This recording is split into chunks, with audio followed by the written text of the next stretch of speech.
Hey guys, my name is Spencer Coffman. Thank you for watching the Deception Tips videos. They're all about teaching you how to read people and detect deception so that you will be able to tell if someone is lying to you.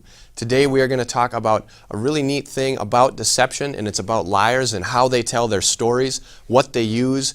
Usually, when someone is lying, they tend to use a lot more detail because they think that this detail will be more believable. They've rehearsed their story, so this would be typically for rehearsed lies and planned stories, which, as we've talked about before, is more narratives and linear stories. So if you remember, we had another tip about that. You could get them to tell it backwards, and oftentimes they would be unable to do so because they rehearsed it in order. So typically, as a part of this rehearsal, something that could kind of give you an idea that what they're telling you is rehearsed is if they've added a lot of detail. And now, a lot of detail meaning specific things like at whatever time. If they say, well, most people would talk about just a general time, if they have a specific time or if they have specific things or exactly what someone was wearing or exactly what someone did, those types of things are not normal for people to recall naturally, and usually that could indicate part of deception.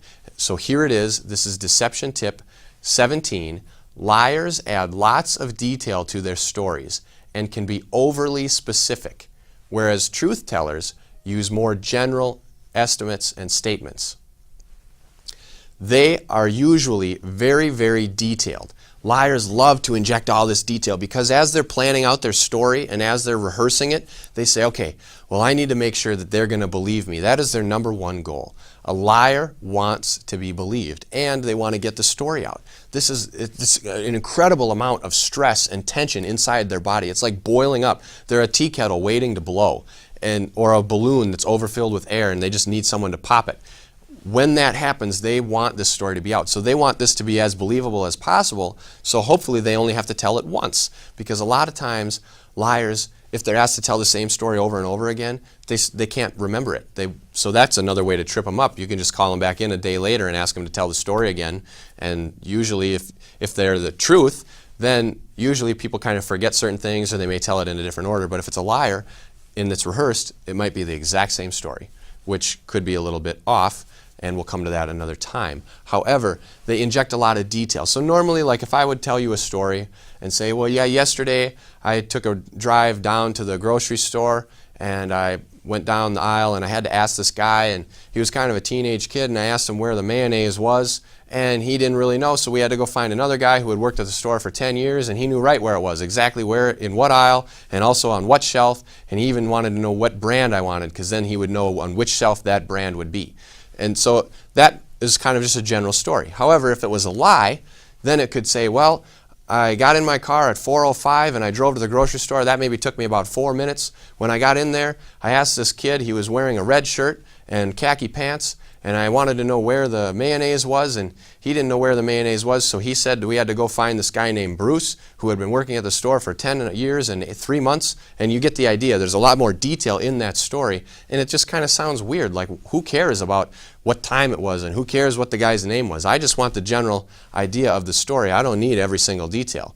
So when liars rehearse their stories, oftentimes they add in all of those details because they think it's more believable. They think that they are, by telling everything, they believe that the target is going to say, wow, they're really opening up to me. They're really sharing all the information. So why would I doubt them? Because they told me all this information. But in reality, that's not the case because they're overemphasizing this fact. It's kind of like when they split contractions and say, I did not. They're overemphasizing the event. So by including all of that detail, they're adding extra emphasis that doesn't need to be there and that is not normally there when people tell a story. So truthful people will be more general. They will have more general stories. In addition, they often will forget certain things and say, oh, well, wait a minute. Actually, before we went and asked the other guy, we tried to find it in a different aisle, but he didn't find it, so then we had to go ask another guy. That would be more truthful. They come back to things as they remember them in the story. Whereas liars, it's like the ABCs. Everything is planned out, rehearsed. It's a narrative order. It's one thing, then the next. It's a natural progression. Now, of course, a liar could see this and then manipulate their story to purposefully come back and add something in that they wanted to forget to try to become more truthful. But typically, then they're going to have all kinds of behavioral leakage that goes with that, so you're going to catch it anyway. So keep in mind, watch for that.